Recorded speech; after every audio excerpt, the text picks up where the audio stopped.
নবী সাল্লাল্লাহু বলছেন যারা জিনা করছেন, অশ্লীল কাজ করছেন, আল্লাহ পাক তাদেরকে তিনটি করে 6টি শাস্তি দেয়। 3টি শাস্তি দেয় দুনিয়াতে, 3টি শাস্তি দেয় আখিরাতে।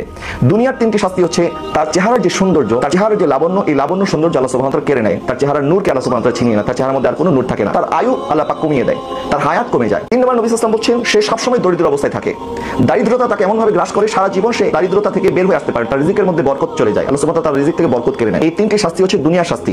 এবং আখিরাতের শাস্তি হচ্ছে আখিরাতে কিয়ামতের ময়দানে আল্লাহ সুবহানাহু ওয়া তাআলা তার উপরে নারাজ হবেন এবং তার হিসাব অত্যন্ত কঠিনভাবে নেওয়া হবে, অর্থাৎ চুলচেরা বিশ্লেষণ করা হবে তার আমলনামা, কোনো ছাড় দেওয়া হবে না। এবং 3 নাম্বার আল্লাহ সুবহানাহু ওয়া তাআলা তাকে জাহান্নামী করে দিবেন।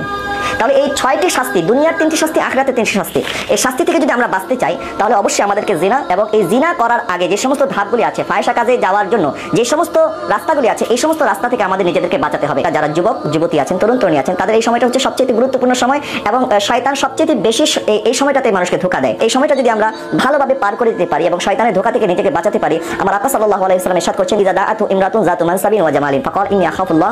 যখন কোনো সুন্দরী যুবতী রমণী কোনো যুবককে দাওয়াত দেয় গুনাহ করার জন্য, আর ওই যুবক যদি এই দাওয়াতকে ফিরিয়ে দেয় যে না আমি আল্লাহকে ভয় করি, আমি কখনো এই গুনাহ করতে পারবো না, আমার আকা সাল্লাল্লাহু আলাইহি ওয়াসাল্লাম ইরশাদ করছেন আল্লাহ সুবহানাহু ওয়া তাআলা কিয়ামতের ময়দানে তাকে আরশে আজিমের ছায়া দান করবেন, যখন আল্লাহর এই ছায়া ছাড়া কোনো ছায়া থাকবে না। আমরা তো গুনার তালাশ করি, নবীজি বলছেন গুনাহ যদি তোমার তালাশ করে, যে সুন্দরী নারীর জন্য তুমি পাগল ছিল, ওই নারী যদি তোমাকে গুনার দাওয়াত করে আর তুমি যদি তাকে ফিরিয়ে দিতে পারো আল্লাহর ভয়ে, আমার আল্লাহ সুবহানাহু ওয়া তাআলা তোমাকে আরশে আজিমের ছায়া দান করবে। দেখেন এক যুবকের প্রতি এক নারী যখন আসক্ত হয়েছে, ওই নারী তার দোকানে গেল এবং দোকান থেকে অনেক মাল সামান খরিদ করলো এবং ওই পুরুষকে বলল যে আমার এই মালগুলি আমার ঘরে পৌঁছিয়ে দাও।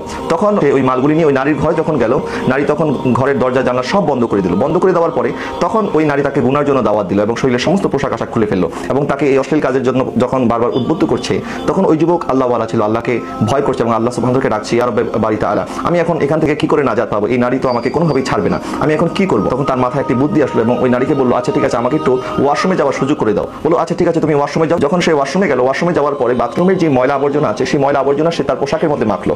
যখন পোশাকের মধ্যে মেখে সে বের হয়ে আসলো, তখন ওই নারী যখন দেখলো এই অবস্থা যে সে তার বাথরুমের ময়লা নিজের গায়ের মধ্যে মেখেছে, তখন তাকে বলছে আরে তুমি যে একটা পাগল, তুমি বাথরুমের ময়লা নিজের গায়ের মধ্যে কেন মেখেছো? আর আমি একটা পাগলকে এতদিন ভালোবেসেছি, যাও ঘর থেকে বের হয়ে যাও। যখন তাকে ঘর থেকে বের করে দিল, তখন ওই যুবক আল্লাহর দরবারে শুকরিয়া আদায় করে বলল, ইয়া রব্বে বারি তাআলা, আমি আমার পোশাক তো ময়লা করেছি কিন্তু আমার শরীরকে ময়লা হতে দেই নাই। তখন ওই যুবকের এই আমল আল্লাহর দরবারে এতটা পছন্দ হয়েছে, ওই যুবক একটি পুকুরের মধ্যে গিয়ে যখন গোসল করলো, ওই যুবকের শরীর থেকে মেশক আম্বরের সুঘ্রাণ আসতে শুরু করলো। আল্লাহ সুবহানাহু ওয়া তাআলার ভয় যদি আমরা আমাদের চরিত্রের হেফাজত করতে পারি, আমাদের নফসের তাড়না থেকে, শয়তানের ওয়াসওয়াসা থেকে যদি আমরা নিজেদেরকে বাঁচাতে পারি, আল্লাহ সুবহানাহু ওয়া তাআলা কিন্তু আমাদেরকে বাঁচার রাস্তা তৈরি করে দিবেন এবং গুনাহ থেকে নিজেকে বাঁচাবেন। এবং আল্লাহ পাক আমাদের জন্য, আমরা যদি পবিত্র হই, আল্লাহ পাক আমাদের জন্য কিন্তু এরকম পুত এবং পবিত্র স্ত্রীর ব্যবস্থা করবেন। এবং নারী আমার বোন যারা শুনছেন, তারাও যদি নিজেদেরকে সমস্ত গুনাহ থেকে বাঁচাতে পারেন, অবশ্যই অবশ্যই আল্লাহ সুবহানাহু ওয়া তাআলা আপনাদের জন্য একজন নেককার স্বামীর ব্যবস্থা করে